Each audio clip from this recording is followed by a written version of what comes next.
here to discuss that monumental cut and what may be perceived as using the power of the purse is a Republican congressman from the state of Illinois, previously the chief deputy whip on the leadership team, and a member in good standing of my old committee, the Committee on Ways and Means, Congressman Peter Roskam. Pete, welcome back to America's Forum. JD, great to be with you today. Thanks for having me on. So, you guys took a bite utilizing the power of the purse. You guys have, I guess we'd say, taken the IRS back to the future, taking them back to 2008 numbers. Is that correct?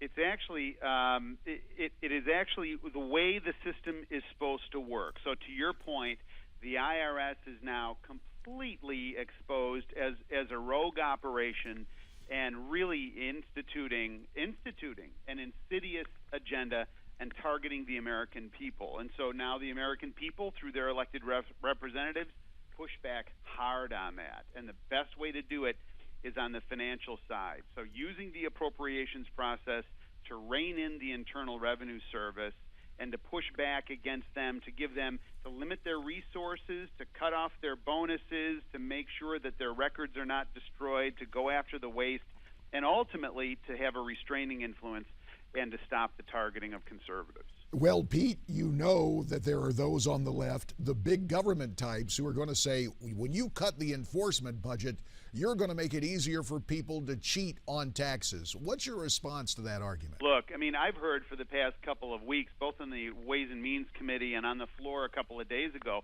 when I was arguing an amendment in favor of religious liberties as it relates to the IRS, and the Democrats who were arguing against me on both of those occasions were essentially framing up the IRS as victims. Now, it's almost unbelievable to you and me and to your viewers. We can't even think this way. But there are some leading liberals that look out at the landscape, and they're making two arguments. Number one, they argue that there was no targeting. Well, that's ridiculous. You know what I mean? That is untrue on its face, and all the overwhelming evidence proves that to be false. And then the other thing is they make this false claim that somehow the IRS will get better if they get more money. And both of those things are they're ridiculous, and they're not credible, and they're not persuasive, and we're not going to be moved by those false claims. Now, you and I know the political realities. Harry Reid and the Democrats control the Senate, and even if this should pass through the Senate, the president has issued a veto threat on this legislation, saying, basically echoing the arguments you just offered from the left, at least counteracted. They said it will impede the implementation of Obamacare. It undercuts the new regulations passed on Wall Street that were put into effect back in 2010. When push comes to shove, will the cuts the House made, will they in fact become reality? Well, I think some version of what the House is contemplating right now will go into law, because think about it. So Harry Reid is going to shut the whole system down to defend the Internal Revenue Service? Is that his claim? As he's got member after member after member in states that Mitt Romney won, and he's in a very vulnerable position as it relates to the Senate Democrats' claim on the majority. I think they are in a very difficult position.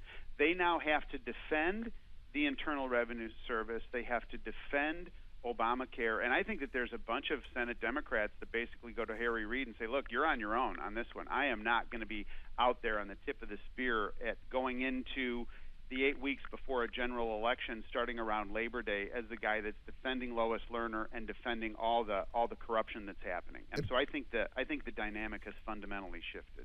Peter, as you were offering that answer, our viewers saw the way this budget reduction would break down in terms of the different areas of the money. We have the 2015 budget request, and we have the specific tax enforcement budget. But you're looking at a reduction that is in the billions of dollars. It is real money. A friendly amendment to those who prepared this from the AP, rather than calling it calculating the loss, we might want to call it calculating the savings. But this seems to be the eternal debate in Washington, is it not, Peter? Some say that cutting government spending is a loss to the government. But others say, no, when you cut spending, it means ultimate savings for the American people. Yeah, and look, JD, I think most folks, look at this thing and they say they want, if we have to have a government program, they want it to be efficient and they want it to be fair. And the idea that this institution of all, I mean, the Internal Revenue Service that has the ability to put people in jail, that has now targeted people, and I saw these written interrogatories from the Internal Revenue Service targeting right-to-life groups and asking them in writing, can you imagine this? Asking them in writing, tell us about your prayers. Tell us what goes on in your prayer meeting. And any thinking American, that should make them just shudder with fear, with that kind of insidious power coming from the federal government. So this is an effort to get this agency under control, and they have not been acting. They have not faithfully executed the law. They have not faithfully used the resources that they have been entrusted with, and we in the House are determined to get this right and to rein them in. Peter, just one final note to echo what you were talking about in terms of the floor debate. Jose Serrano, the Democrat congressman who was leading the floor debate, said this, and I quote, "The answer is not to cut the IRS to bare bones, because our next problem is that the deficit will continue to grow because we won't be able to do the proper collecting of tax dollars in this country," close quote. You got about 45 seconds to close out the argument there. It's such a circular, ridiculous argument that's just not persuasive. The problem is not that the IRS is too big or has it doesn't have enough resources.